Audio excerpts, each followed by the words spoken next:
Olá pessoal, professor Diego Brunos aqui, tudo bem com vocês?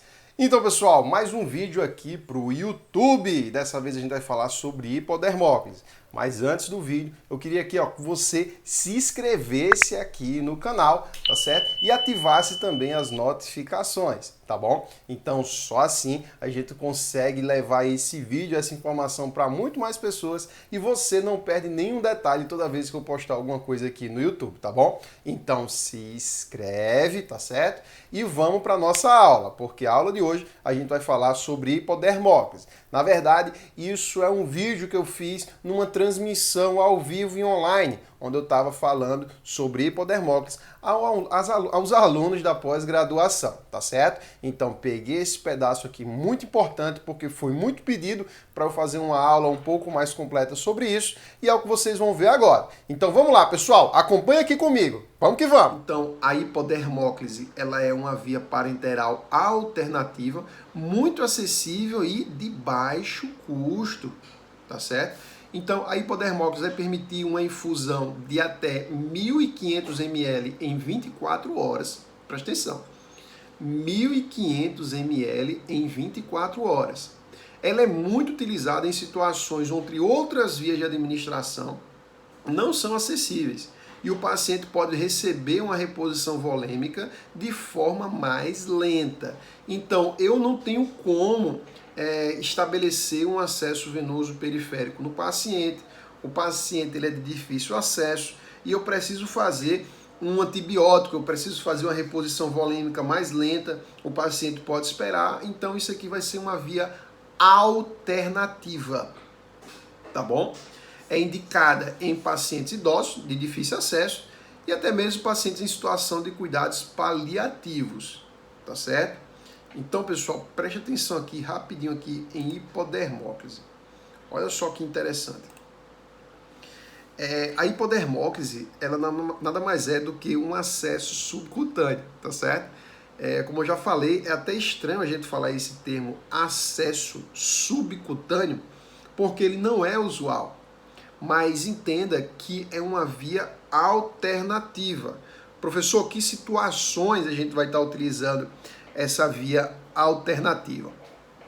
Olha só, vou contar aqui para vocês qual era a minha situação. Trabalhava em assistência domiciliar home care, e o paciente, por vezes, ele precisava tomar um antibiótico por 10, 12, 15 dias. O paciente em home care, muitas vezes, ele está ali na assistência domiciliar, ele é um paciente idoso, um paciente que tem muitas patologias, um paciente que tem dificuldade de deslocamento, um paciente que por vezes pode estar traqueostomizado, paciente restrito ao leito, enfim, são pacientes bem delicados. Você pegar um paciente desse e você manter uma via intravenosa durante 10 dias é complicado. É complicado você manter isso, tá certo? Então, nesse contexto, a gente vê que vai ter um momento que ele vai perder o acesso venoso. Então, a gente vai lá, tenta fazer um acesso venoso periférico. Não consegue mais acesso venoso periférico. E aí? Qual seria a opção?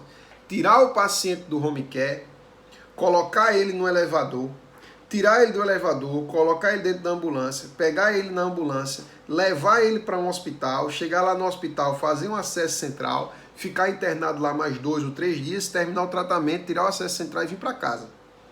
Então perceba na logística, pacientes eles desestabilizam muito no transporte intra-hospitalar, tá certo?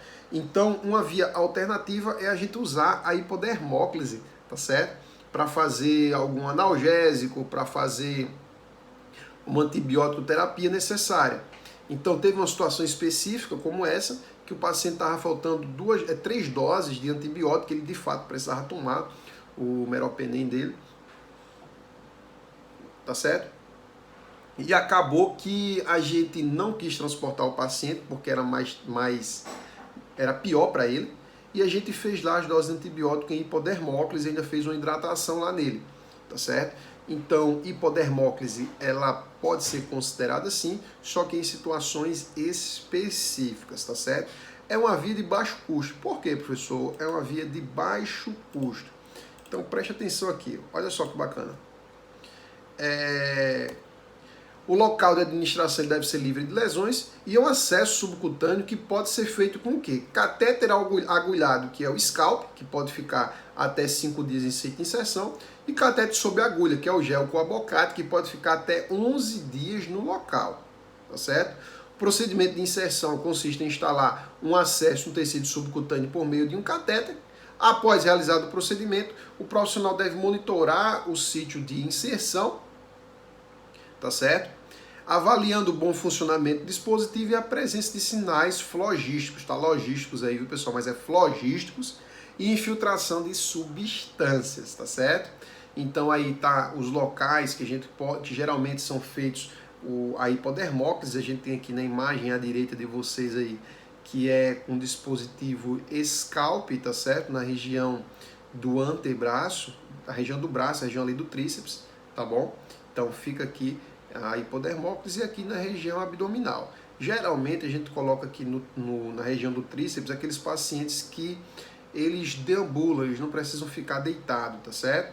Aqueles pacientes conseguem sentar e tal, porque se a gente colocar no tríceps um paciente que é acamado, quando a gente for fazer o rolamento nele para fazer uma troca de fralda ou para mudar de decúbito, vai estar prejudicando esse acesso aqui. Então a gente vai preferir aqui na região abdominal. Como também pode ser feito aqui, ó, como eu falei para vocês aqui no braço, tá certo? Ou também aqui nessa região, tá certo? Na região hemiclavicular, tá bom? Eu não gosto muito de fazer aqui não, mas é uma via alternativa também para pacientes que deambulam. Alguns preferem fazer aqui, tá certo? Mas agora, como eu falei para vocês, é uma via alternativa, não é de primeira escolha, que pode ser utilizada em situações de urgência e emergência, em situações específicas, como eu falei para vocês aqui agora, tá certo? Então tá aí hipodermóclise, que eles vão ter como vantagem, é uma via parenteral acessível e confortável, fácil inserção e manutenção, pode ser realizada até em home care, as complicações são raras e é uma via de baixo risco de complicações, raramente vai complicar. A desvantagem da hipodermóclise é um volume e velocidade de infusão limitados. Na verdade, a velocidade de infusão tem que ser 1 ml, tem que ser de 1 ml por hora, tá certo? Ou 1 ml por minuto, por hora não, 1 ml por minuto, tá bom? A absorção medicamentosa é variável, isso não vai garantir que o paciente tenha uma absorção rápida ou uma absorção efetiva, tendo em vista que a via subcutânea é uma via de absorção lenta, tá certo? E existem as limitações de alguns medicamentos que podem ser infundidos, como drogas vasoativas, jamais devem ser evitados aí. Medicamentos de uma osmolaridade e uma densidade muito alta também, eles não vão poder ser feitos por aí, porque eles não vão ter drive para absorção, tá certo? Então a questão aí de hipodermóclise, passei aí para vocês. A gente pode fazer tanto com o dispositivo scalp como o dispositivo gel, tá certo? De acordo com a Sociedade Brasileira de Geriatria e Gerontologia, a hipodermóclise, você pode ficar com ela no tecido subcutâneo 11 dias com gel e 5 dias com scalp. Nas experiências que eu tive, nas infusões que eu fiz, eu não aconselho estar utilizando o gelco, tá certo? Vou dizer para vocês por quê, tá certo? Ah, professor, mas o gelco fica 11 dias. O dispositivo ficar ali 11 dias é bem moroso, sabe? E o gel, como ele é um catéter sobre agulha, tá aqui o gel, que já a gente vai falar mais sobre o gel, tá certo?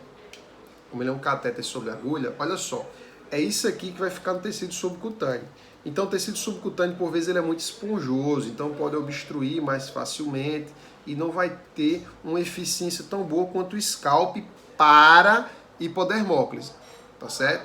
Então, na hipodermóclise, Diego, isso aqui sou eu que estou dizendo, tá certo? Não está em livro, não está em literatura nem nada. Eu prefiro estar fazendo até com dispositivo scalp, tá certo? Por quê? O catéter agulhado, essa agulha, ela fica mais fixa ali no tecido subcutâneo. Então, quando eu faço a inserção, tá certo? Você falou aí muito bem, Daiane, quando você faz ali 45 graus, não vai vir retorno sanguíneo, tá certo? Não vai vir retorno sanguíneo. E você, ó, vai fazer, ó, e vai deixar ali preso, vai prender ali, ó. Vai ficar assim, igual na imagem, tá certo? Então, como fica assim, ó, fica lá a hipodermóclise, quais são os cuidados? Faz lá, não vai vir retorno, não vai vir nada. Você vai começar a infundir o medicamento de forma lenta, tá certo? E observar o local de inserção. Você vai observar se vai aparecer bolhas, se vai infiltrar, se vai ter irritabilidade, tá certo? Então, se não tem nada disso, ok, tranquilo, eu vou começar a fazer medicação.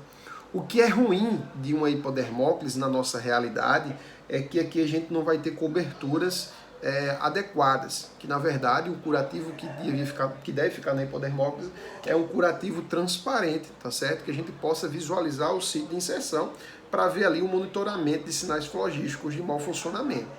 Mas na nossa realidade a gente vai ter aqui mais esparadrapo. Eu aconselho que se você for fazer isso, você use pelo menos um esparadrapo hipoalérgico, que é aquele de silicone que ele é transparente, e eu acredito que vão ter menos complicações, tá certo? E de acordo com a Sociedade Brasileira de Geriatria e Gerontologia, por hipodermóclise, a gente pode estar infundindo um volume de até 1.500 ml em 24 horas, certo? Existem algumas medicações específicas, tá certo, que não podem ser feitos, mas na maioria dos antibióticos podem ser feitos sim. Meropenem, pode ser feito, Meronem, pode ser feito o Cipro, pode ser feito muitos medicamentos. A gente só não vai fazer os que são mais irritantes. Opa, viram aí, pessoal? Então esses são alguns detalhes muito importantes sobre hipodermóclise, tá certo? Espero que vocês tenham gostado. E olha só, compartilhem aqui esse vídeo para os colegas que se interessarem sobre o assunto. Então isso foi um resumo aí sobre hipodermóclise para você entender mais sobre o assunto. Então vamos que vamos e Deus abençoe. Até mais, pessoal!